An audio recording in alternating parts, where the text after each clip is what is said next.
You are listening to the Food for Thought podcast, where each episode is presented as an invitation for dialogue and self-reflection. I am your host, The Real McCoya.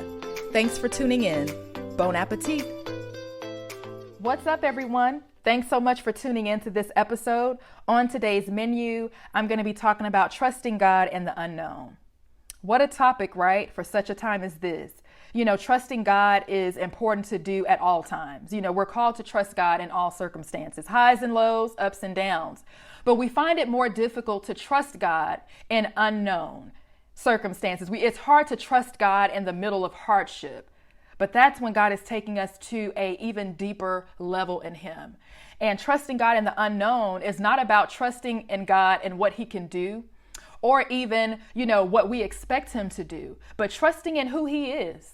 And we know that God is the same yesterday, today, and forever. He does not change. So even though our circumstances change constantly, we can trust that our God is constant. And with a constant God, it gives us reassurance and peace that, Lord, although we don't know what the future holds and what's going on, we can trust, Lord, that you are the same and that you are good and that your plans for us are good. And that's a lot easier said than done, but ultimately it's true.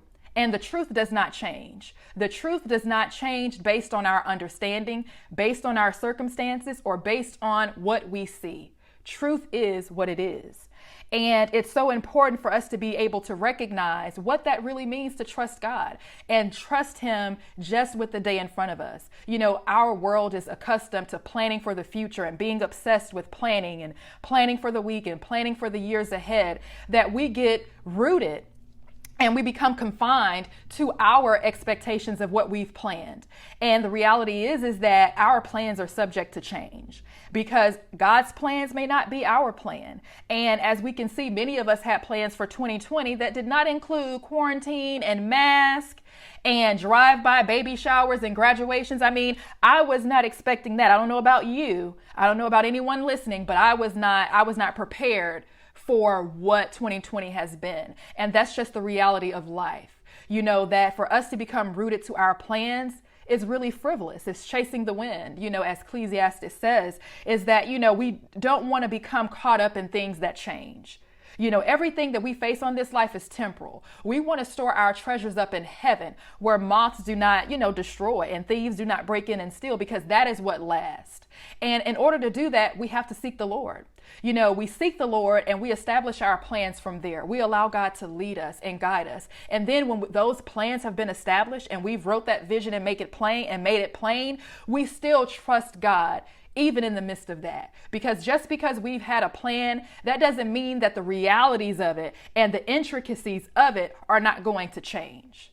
The vision and the purpose of it will be what God has declared it to be. But the way that will come about is not going to be based on the way that we imagined it. For example, God called Abraham and called him from his father's land and from his native land and called him to a place that He was going to show him. Now, mind you, the purpose and the promise that God made to Abraham did not change. But the way that it came about is what Abraham had to trust God in. And that's the thing with us, is that God's promise is the same. His promise to have a purpose for us and a plan for us and that all things are going to work for our good, that is true. But the way that happens and the way that comes about, that is what we're living to find out. And in those moments, we have to be able to trust God even in the midst of hardship, even in the midst of valley circumstances and the wilderness circumstances. We have to trust that God's purpose and His plan are the same, because He is the same and He does not change. So I know we get caught up in planning, but if 2020 has taught us anything, is that our plans are of the wind.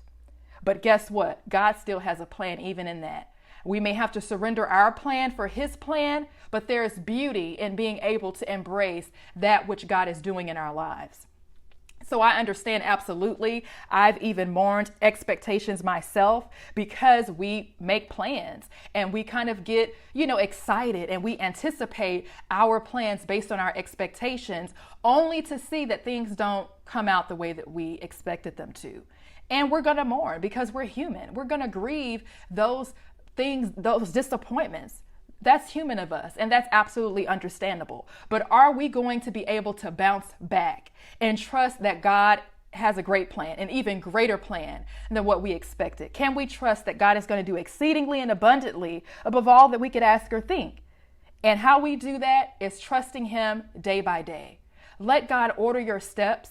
Trust him with the day in front of you. Rejoice in the day in front of you, and trust that he is going to provide. He is going to meet all of your needs. He is going to lead you. And as you do that, as you follow him day by day, you'll begin to see his plan for your life manifest in such a beautiful way.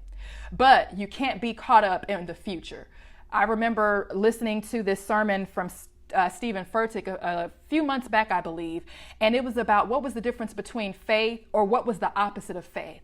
And typically we think it's fear or doubt, but he mentioned that maybe it's certainty. And that really spoke to me, because I am one person that certainty was something that I reveled in. You know, I had all my plans, I had everything figured out. I mean, jokingly, there was even one point where I was like, okay, well, God, how are you going to be able to surprise me? Because, you know, I just have everything planned out. And of course, I was immature in my faith and in my understanding. And so the Lord had to mature me. And that came with a lot of disappointment, because I was rushing ahead of God, holding on to my plan, and having to embrace and surrender all that I wanted for his will to be done.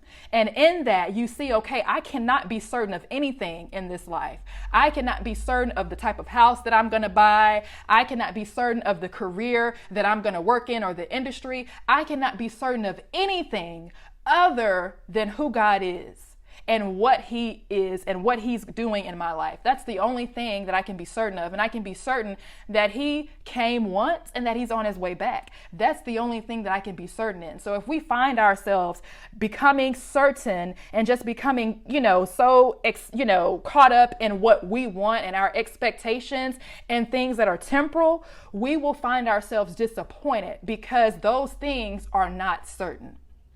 And disappointment comes when we find certainty in things other than God. So I hope that this episode just causes you to really reflect and see the beauty of what God is doing in your life right now, today. And hopefully, as you begin to surrender and trust him in the unknown, you will see him manifest in ways that you would never have expected. But it's going to be better than you could have ever expected. I hope you enjoyed this episode of Food for Thought. Please leave your comments below and be sure to subscribe.